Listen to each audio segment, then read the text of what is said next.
අප දවසේ පිළිසඳර ආරම්භ කරමු. කතා බහ කරන්නට බලාපොරොත්තු වෙන්නේ ශ්‍රී ලංකා පොදුජන පෙරමුණු මහනුවර දිස්ත්‍රික් පාර්ලිමේන්තු මන්ත්‍රී උදයන කිරිඳිගොඩ මහතා සමග ආයුබෝවන් සුබෝදෑසනක්. ආයුබෝවන් ප්‍රගීත් සුබෝදෑසනක්. එක පැත්තකින් ඔබ ශ්‍රී ලංකා පොදුජන පෙරමුණේ මහනුවර දිස්ත්‍රික් පාර්ලිමේන්තු මන්ත්‍රීවරයෙක් වනවා. ඒ වගේම ශ්‍රී ලංකා පොදුජන නීතිඥ සංගමේ ජ්‍යෙෂ්ඨ උපසභාපතිවරයා වනවා. මහනුවර පොදුජන නීතිඥ සංගමේ සභාපතිවරයාද වනවා. මේ සියලු දෑ හමුවේ දැන් මේ අද පුවත් වාර්තා ඇතුළතත් ඔබේ සංගමයට අදාළ කාරණා තිබෙනවා. අප මේ සියල්ල පිළිබඳව කතා කරගෙන යමු. නමුත් මේ කතාව ආරම්භ කරන්නට මම හිතුවා තෝරගන්න මේ අද පුවත් වාර්තා තුලම දක්නට ලැබෙන කාරණා දෙකක්. එකක් තමයි ශ්‍රී ලංකාවේ බැංකු අවදානමක කියලා ජාත්‍යන්තර සංවිධානයක් ෆිච් රේටින්ග්ස් වලට අනුව ලංකාවේ ආර්ථිකය පිළිබඳව ගත්තාම බැංකු වල අවදානම පිළිබඳව මෙලෙසක වාර්තාවක් තියෙනවා. ඒ අසලම දකින්න පුළුවන් විපක්ෂ නායක සජිත් ප්‍රේමදාස කියපු කතාවක් ලංකාවේ ආර්ථිකය ඇංගෝලාව කොංගු මට්ටමට අද වැටිලායි කියලා. මම කැමති රාජ්‍ය පැත්තෙන් මේවාට හේතු සහිතව මෙහෙම ඇත්තටම මෙහෙම වෙලාද? මෙහෙම වෙලා නම් මේවට හේතු මොනවද? මේ ආදි කාරණා එක ආරම්භ කරන්න. ඇතරම් ප්‍රගීත් අපි වර්තමානයේ ලෝකයේත් එක්ක හැමෝම මුහුණ දීලා තියෙන විශාල අභියෝගයකට. මේ ගෝලීය අභියෝගයත් එක්ක තමයි ශ්‍රී ලංකාවත් ඒ වගේම ඇමරිකාවත් සිංගප්පූරුවත් ඇංගෝලාවත් මේ සියලුම රටවල් ගමන් කරන්නේ. ඒ රටවල පවතින ආර්ථික තත්ත්වයන් සහ ඒ රටවල් පවත්වාගෙන ආපු ආර්ථික තත්ත්වයන් මත මේ කොරෝනා වසංගතය එක්ක ගෙනියන සටන තුල ආර්ථික අවදානම් සහ ආර්ථික ප්‍රශ්න ඇතිවීමේ හැකියාවක් තියෙනවා. ඒතර අපිට මතකයි අපි 2015 ආණ්ඩුව යහපාලන ආණ්ඩුවට බාර දෙනකොට රටේ ආර්ථික වර්ධන වේගය 7.2කට ගෙනල්ලා තිබ්බා. හැබැයි අපි ආණ්ඩුව ආපහු 2019 බාර ගන්නකොට මේක 2.1කට වැටලා තිබ්බා.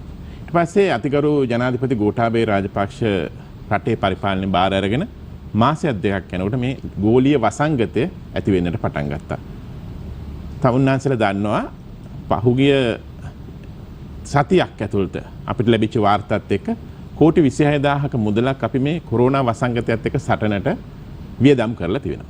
මේ කොරෝනා වසංගතය අපි කළමනාකරණය කර ගැනීම සඳහා මේ රැලි තුනේදීම මේ කරපු කටයුතුත් එක්ක PCR පරීක්ෂණ, ඒ වගේම නිරෝධායන කටයුතු, එන්නත් කරණය මේ සියල්ලම ලෝකයේ පිළිගත හැකි මට්ටමකට කරගෙන යනවා. අපි දන්නවා දැන් ලෝකයේ 23.5ක ප්‍රමාණයක් එන්නත් කරණයට භාජනය කරලා තිබෙනවා. ශ්‍රී ලංකාවත් ඉතාම සාර්ථක විදිහට 25කට ආසන්න ප්‍රමාණයකට මේ එන්නත් කරන කටයුතු කරගෙන යනවා.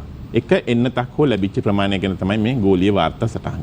ඒතර මේ සටනත් එක්ක යනකොට අපි දන්නවා එන්නත් කරණය පිළිබඳ ගැටලු සහ ප්‍රශ්න සමාජය තුල ඇති වෙලා තියෙනවා. මේවට ඇති වෙලා තියෙන්නේ ගෝලීයව අනෙක් රටවල තියෙන ආර්ථික ප්‍රශ්නත් එක්ක. මොකද අපි ගිවිසුම් ගත වෙලා තියෙනවා යම් කිසි රටක් සමග ඩොලර් 9ට එන්නත ගන්න අපි එකඟ වෙලා ගිවිසුම් ගත වෙලා තියෙනකොට ඒ රටට ඉල්ලුම් තියෙනවා ඩොලර් 26ටත් මේ එන්නත විකුණන්න. මේ සටනත් එක්ක තමයි අපි මේ කොරෝනා වසංගතය පරිපාලනය කරමින් යන්නේ. මේත් එක්කම තමුන්නාන්සලා දන්නවා රටේ ආර්ථිකය කඩාගෙන වැටෙනවා. රට අවස්ථා කීපෙදී ලොක්ඩවුන් වෙනවා. මේ ලොක්ඩවුන් වෙනකොට දිනකට කෝටි 1500ක පාඩුවක් ආර්ථික අලාභයක් රටට සිද්ධ වෙනවා. මේ ආර්ථික අලාභයත් එක්ක යනකොට අපි දන්නවා ව්‍යාපාරිකව විදිහට ව්‍යාපාරිකයන් ඇති වෙන ප්‍රශ්න. ඔවුන්ගේ සේවකයන් කළමනාකරණය කරගන්න ඕනේ. ඔවුන්ගේ සේවකයන් සේවෙන් දොට්ට දාන්න විදිහක් නැහැ. එhmenan ඔවුන්ට සහන දෙන්න වෙනවා. සංචාරක ක්ෂේත්‍රයේ ඒ වගේ මීට අදාළ වෙනස් ක්ෂේත්‍ර මේ අද අපේ පුවත්පත් සිරස්තලවලම කියවුණා දුර දාවන වෙන බස් රථවල ඒ සේවකයන් සහ හිමිකරුවන්ට ඇති වෙලා තියෙන ආර්ථික ප්‍රශ්න. මේ සියලුම ප්‍රශ්න කළමනාකරණය කර ගැනීම සඳහා ඊට පස්සේ බැංකු හරහා අපිට මොරටෝරියම් ෆැසිලිටිස් දෙන්න සිද්ධ වුණා. අදත් අගෝස්තු මාසෙ වෙනකම් මාස 3කට නැවත ඒ පහසුකම ලබා දීම සඳහා කටයුතු කරමින් යනවා. මේ අවස්ථා දෙකකදී මේ පහසුකම් ලබා දීමත් එක්කම යම්කිසි මූල්‍ය අර්බුදයක් ඇතිවීම සාමාන්‍ය දෙයක්. හැබැයි මේ අභියෝගය ජයගෙන මේ අභියෝගය ඉස්සරහට ගෙන යන්න ඒ වගේම රටේ ආර්ථිකය යථා තත්ත්වයට ගෙනීම සඳහා අවශ්‍ය කටයුතු රජයක් විදිහට අපි පවත්වාගෙන කරගෙන යනවා. ඔබතුමා කියන්නේ මේ තියෙන වාතාවරණය අනුව අප පමණක් නෙවෙයි ලෝකයේ ඕනෑම රටකට මේ තත්ත්වය ඇති වෙන්නට පුළුවන්. ඒ වගේම අපේ වියදම් පැස ගත්තොත් එහෙම රටක් විදිහට එය ඉතාම ඉහළ ගිහිල්ලා තියෙනවා මේ වාතාවරණයත් එක්ක. ඒ නිසා තමයි මෙවැනි තත්ත්වයකට පත් වෙන්නේ කියලා.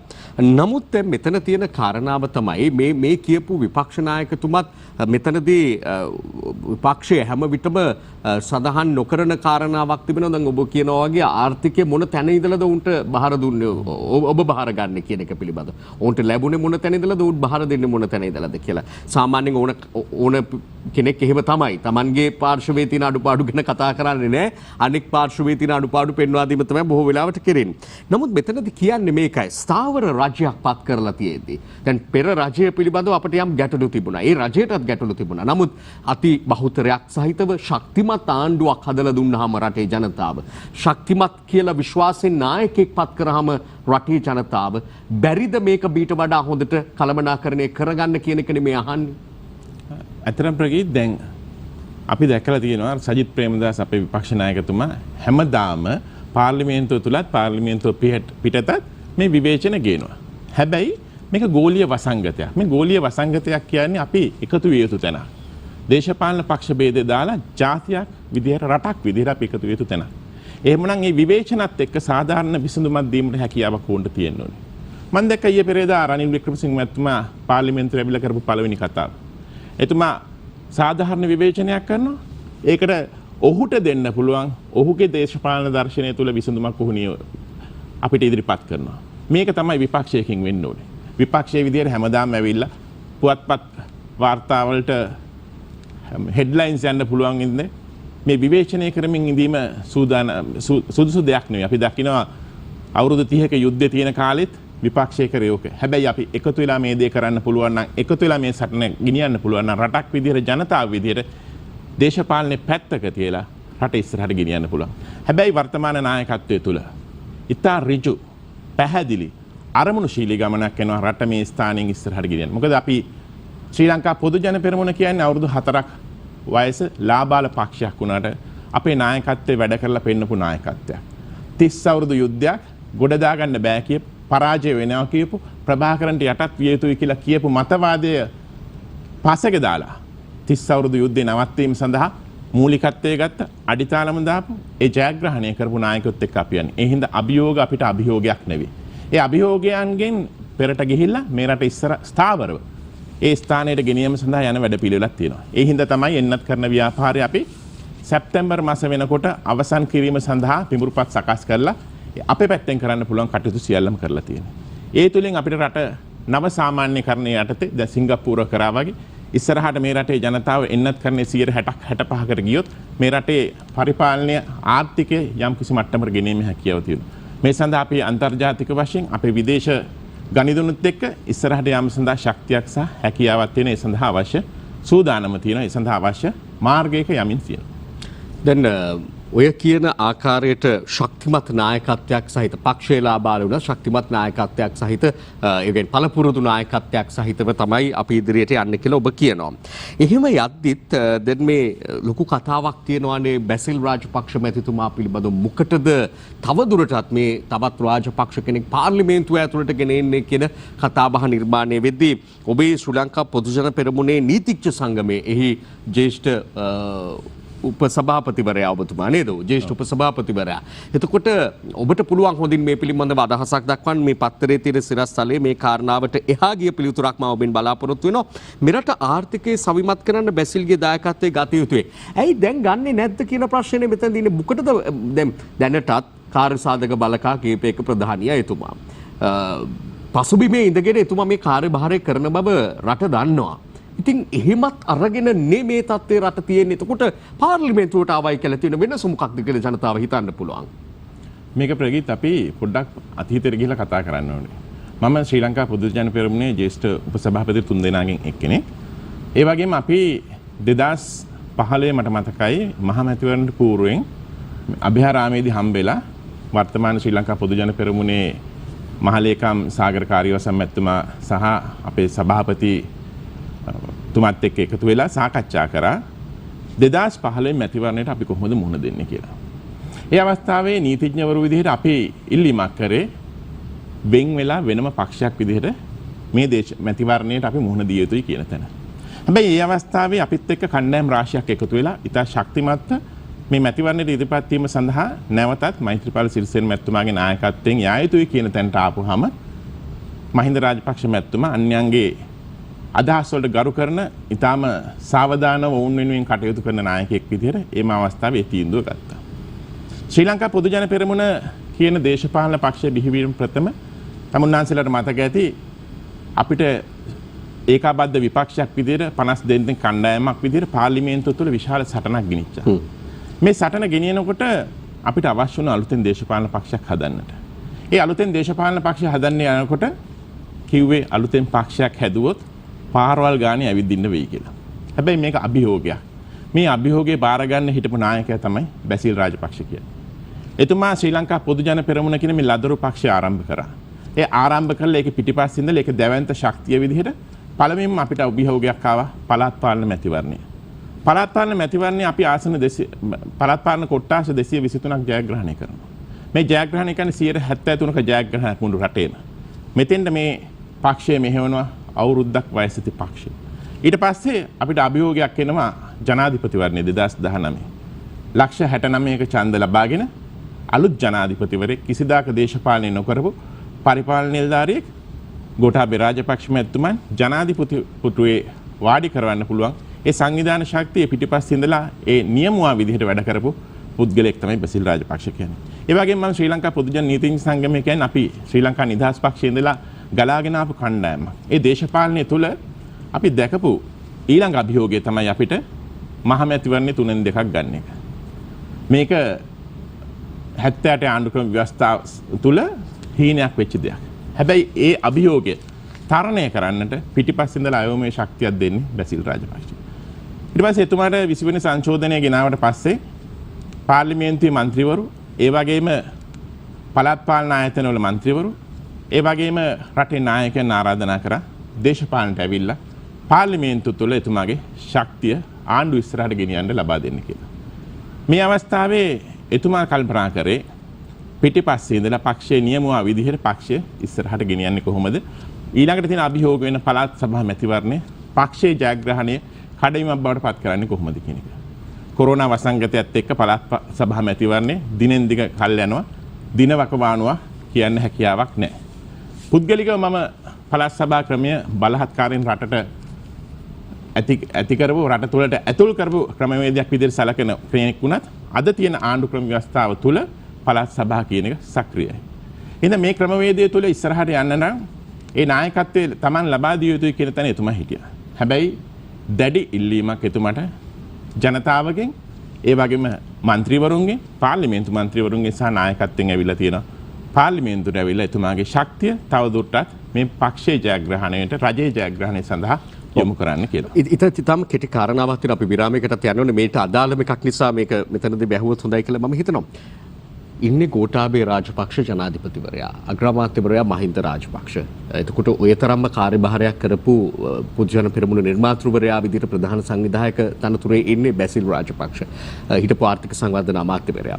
මොකටද මේ තරම් මේ කතාවක් නිර්මාණය කරගෙන එම නැත්නම් මේ තරම්ම කතාබහට ලක් වෙමින් එතුමා පාර්ලිමේන්තුවට එන්නේ? මේක මේ තීරණය ගන්නවා පක්ෂය ඇතුලින්.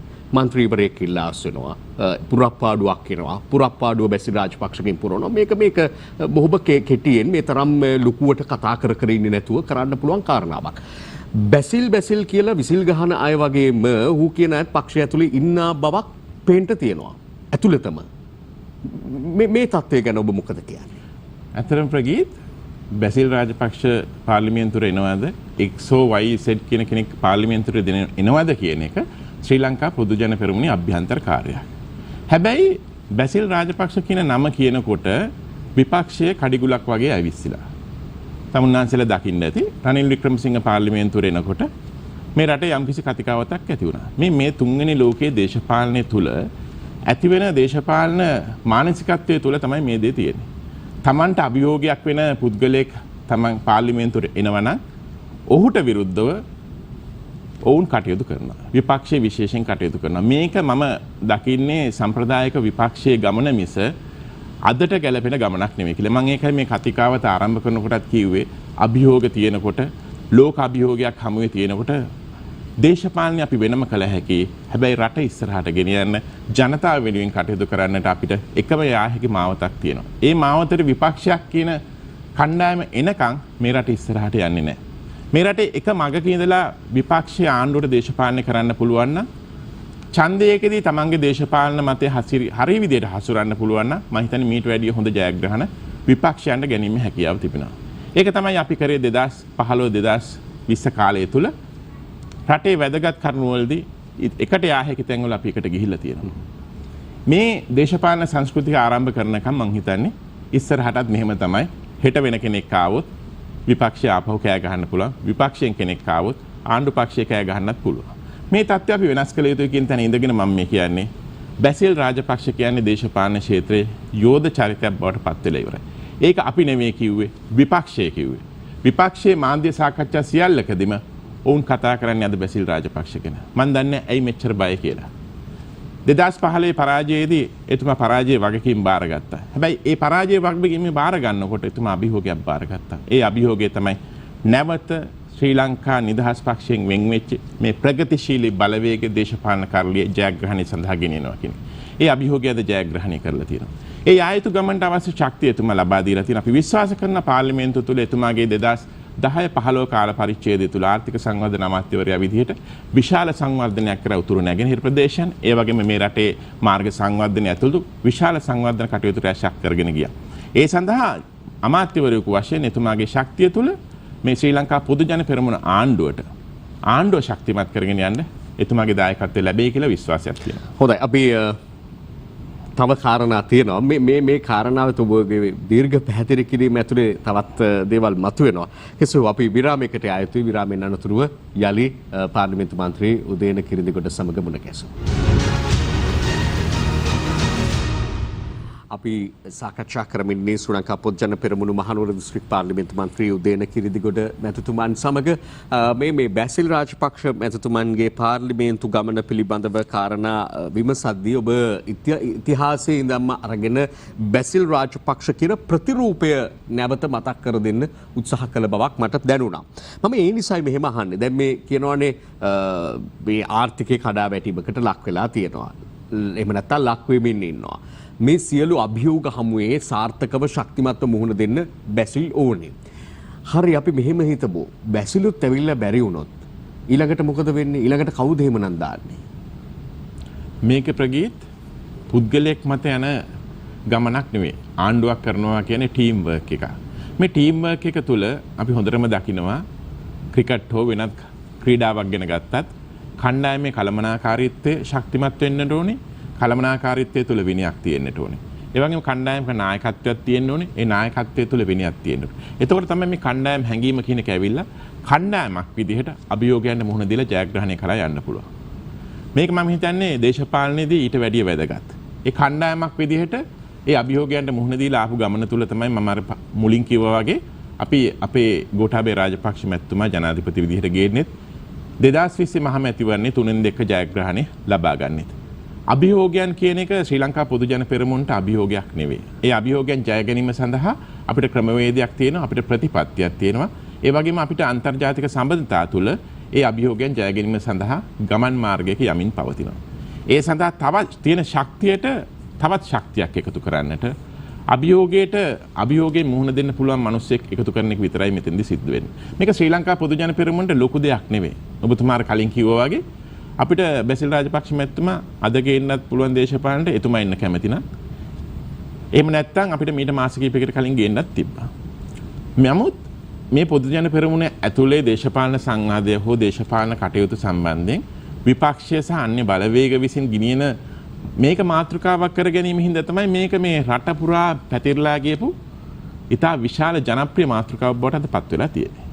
ඉතින් මම හිතන්නේ කිරිඳිගොඩ කියන චරිතයයි බැසිල් රාජපක්ෂ කියන චරිතය දිහා ගත්තොත් අපි කුරා කුහුඹුවන් වගේ දේශපාලන ක්ෂේත්‍රයේ. හැබැයි අපි කියන මේ අලුත් දේශපාලඥයන්ට සමාවෙන්න.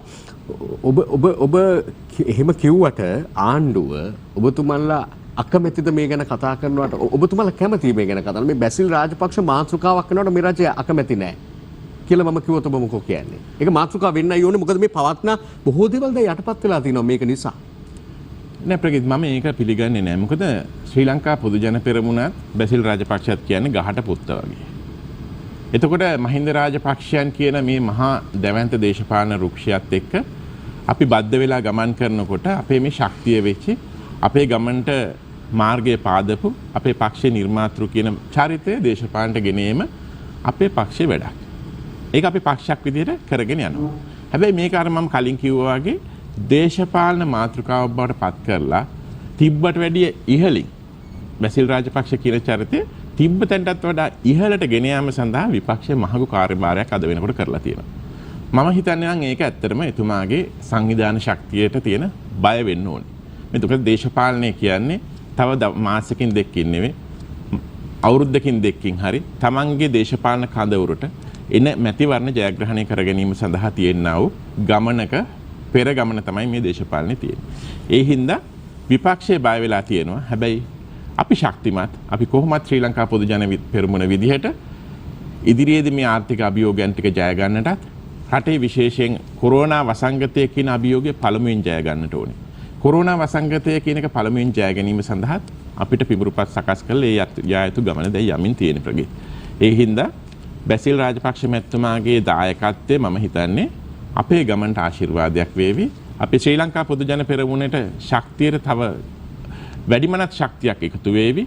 ඒ වගේම මේ ගමන තුළ මම හිතන්නේ අන්තිමට අපි බලාපොරොත්තු වෙන්නේ මේ රටේ සුවසක් වූ මිලියන 22.5ක ජනතාවගේ හෙට දවසේ ශක්තිමත් කරන්නට ශ්‍රී ලංකා වාසී ජනතාවට ඊටාම සරලව තමන්ගේ ජීවිතය අභියෝගයන්ගෙන් තොරව ගමන් ජීවත් වීම සඳහා අවශ්‍ය වටපිටාව මාර්ගය පාදන්නට.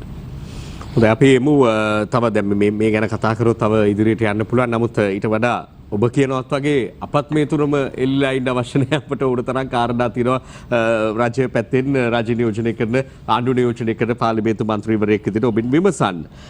පොහොර පිළිබඳව ගත්තත් දැන් විවිධ කාරණා මේ පිළිබඳව නිර්මාණය වෙලා තිබෙනවා. පක්ෂව විපක්ෂව මත නිර්මාණය වෙලා තියෙනවා.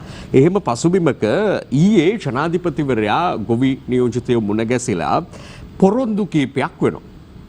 ඒ පොරොන්දු අතර ප්‍රධාන එකක් තමයි මේ පොහොර ආනයන දැන්ට තියෙන රසායනික පොහොර කෘමිනාශක වල්නාශක මේවා ආනයනය කරන්න යන මුදල රුපියල් මිලියන 80,000ක මුදලක් ගොවි ජනතාවට බෙදා හදා දෙන්න කටයුතු කරනවා.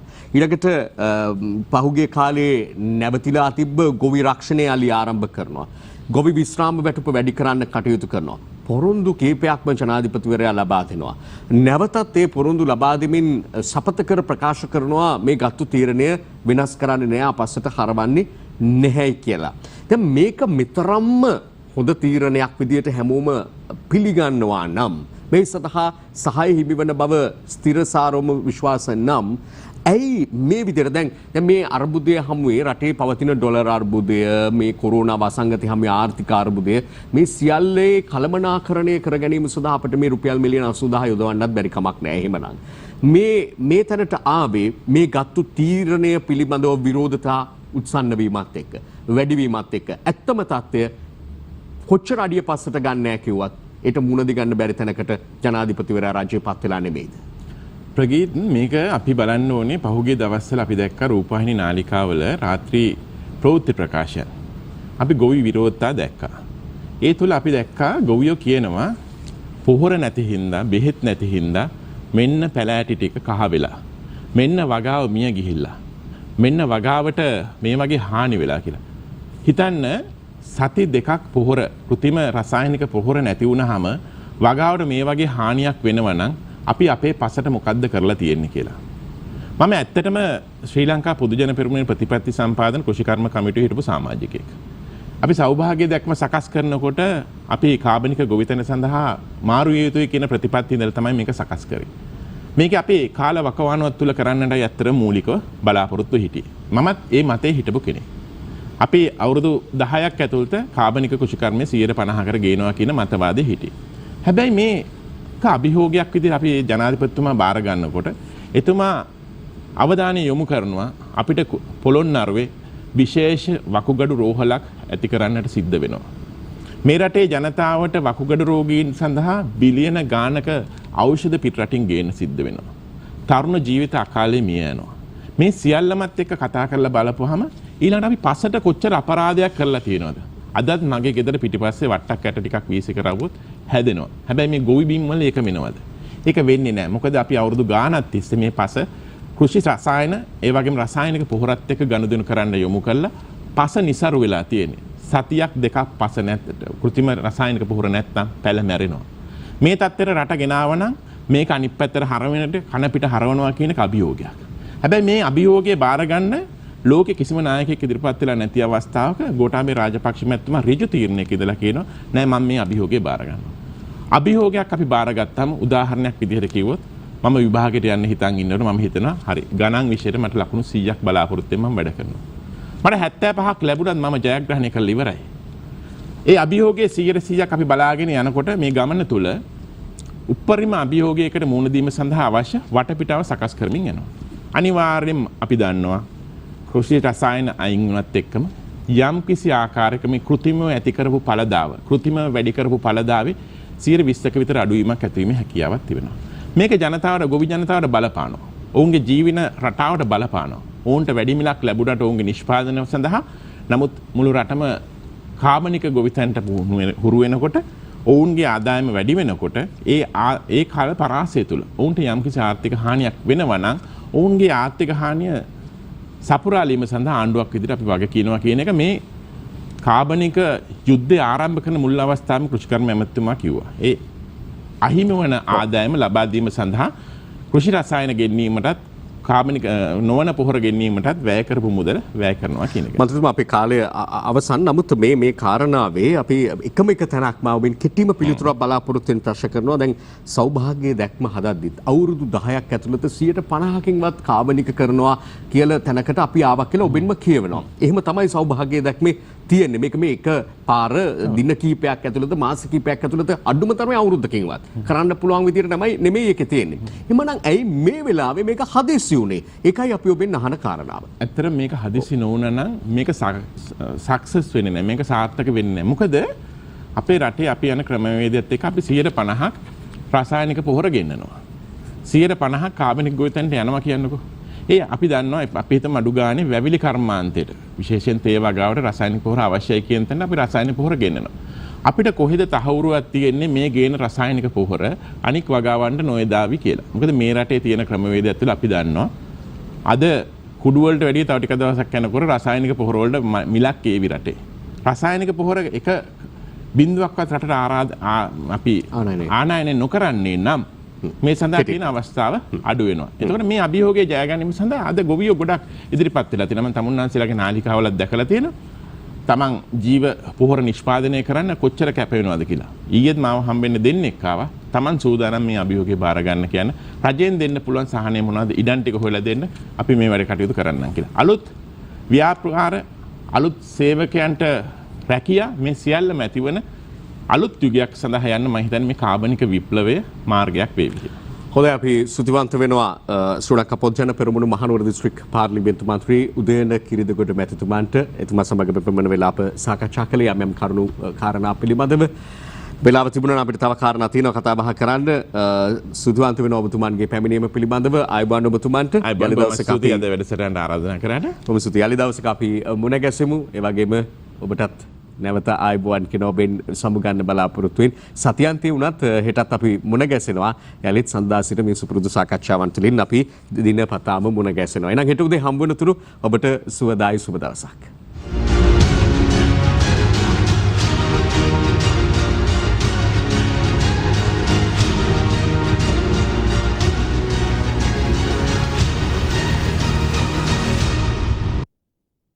දිනපතා අලුත් වීඩියෝ සහ ප්‍රවෘත්ති නැරඹීමට ඉහත බටන් එක ක්ලික් කර සියත TV සබ්ස්ක්‍රයිබ් කරන්න.